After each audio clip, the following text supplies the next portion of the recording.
ఉన్నావ్ అత్యాచార ఘటన దేశం మొత్తాన్ని కుదిపేసిన ఘటన.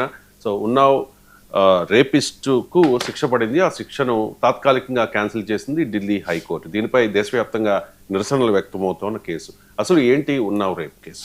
ఎస్ అండి, ఉన్నావ్ అనేది ఒక పెద్ద రేప్ కేసు.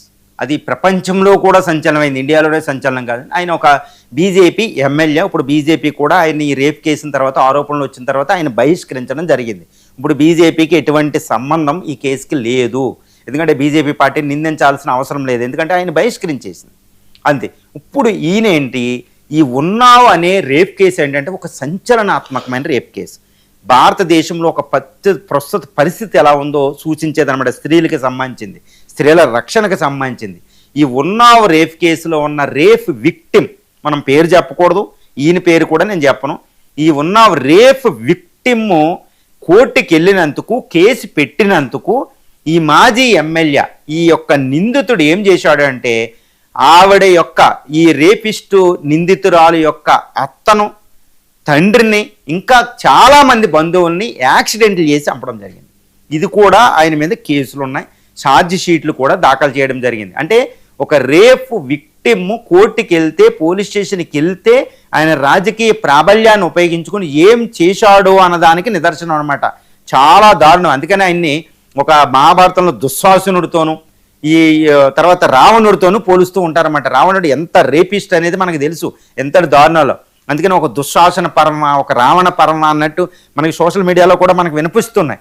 కానీ ఇంతకీ ఏమైందంటే, ఇప్పుడు ఈయన మీద ఎన్నో ఉన్నప్పటికీ ఆయనకి బెయిల్ రావడం, ఆయన నిందితుడు కాదని ఢిల్లీ హైకోర్టులో ఇప్పుడు ఆయన బయటికి తిరగడానికి వస్తున్నాడు. దీని వెంటనే రాహుల్ గాంధీ గారు కూడా దీన్ని, ఇదేంటి ఒక రేపిస్ట్, పెద్ద పెద్ద ఏమీ నేరం చేయని వాళ్ళకే బెయిల్ లేవు, ఓకే సోషలిస్టులు అని, నక్సల్స్ అని పేర్లు చెప్పి జైలు కింద వరవర్రావు లాంటి వాళ్ళు జైల్లో మగ్గిపోతే వాళ్ళకే బెయిల్ లేవు. ఇప్పుడు ఇంత రేపిస్ట్, ఇంత ఘోరమైన కేసు ఇండియాలో ఎవ్వరూ కూడా కోరుకోవడంలే.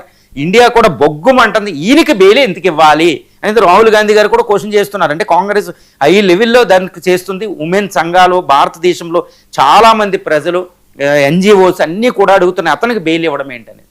అంటే ఒక న్యాయ వ్యవస్థలో ఒక ఖండబలాన్ని, రాజకీయ బలాన్ని, పేరు ప్రఖ్యాతుల్ని, ఒక బ్రూట్ ఫోర్స్ రౌడీజాన్ని ఉపయోగిస్తే ఏ కేసులోంచి అయినా తప్పించుకోవచ్చా అనడానికి ఇది ఒక నిదర్శనంగా ఇది భావిస్తున్నారు.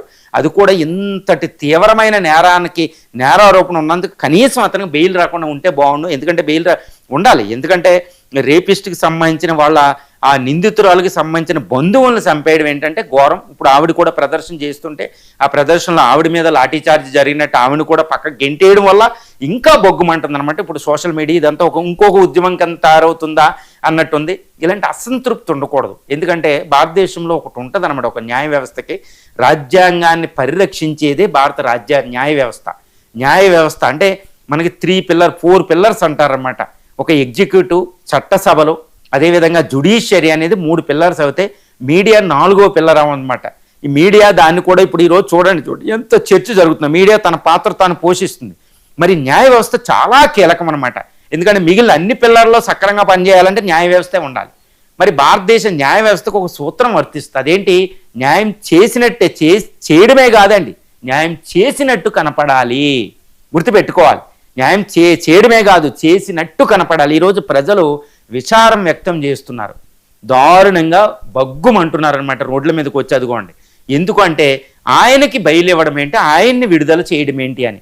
అంటే భారత న్యాయ వ్యవస్థ ఆయన మీద చర్యలు తీసుకోవాలి, సుప్రీంకోర్టు కూడా జోక్యం చేసుకోవాలి ఢిల్లీ హైకోర్టు ఇచ్చిన దాని మీద అనేది ఒక పెద్ద డిమాండ్లు అనేది వస్తుంది. ఈ విషయంలో మాత్రం భారత న్యాయ వ్యవస్థ చాలా చర్యలకు ఉపక్రమించాలి. భారత న్యాయ వ్యవస్థలో ఆర్టికల్ 142 ప్రకారం ఒక సుమోటోగా స్వీకరించే ఒక అధికారం భారత రాజ్యాంగం సుప్రీంకోర్టుకి ఇవ్వడం జరిగింది. మరి దాన్ని ప్రయోగిస్తారా, ఏం చేస్తారో. అలాంటి విక్టిమ్లు అయితే ఈ దుశ్శాసనులు, రావణులు బయట తిరగడానికి వీల్లేదు. ఈ నేరారోపణ అంటే ఆ నేరస్తుడిగానే అప్పుడే చెప్పలేం. కానీ అటువంటి వ్యక్తి అయితే ఈ జనజీవన స్రవంతిలో, ఈ భారతదేశంలో అంటే అద్భుతమైన స్త్రీలు, పురాతనమైన సంస్కృతిని నేలలో అయితే దుశ్శాసనుడిగా తిరగకూడదు.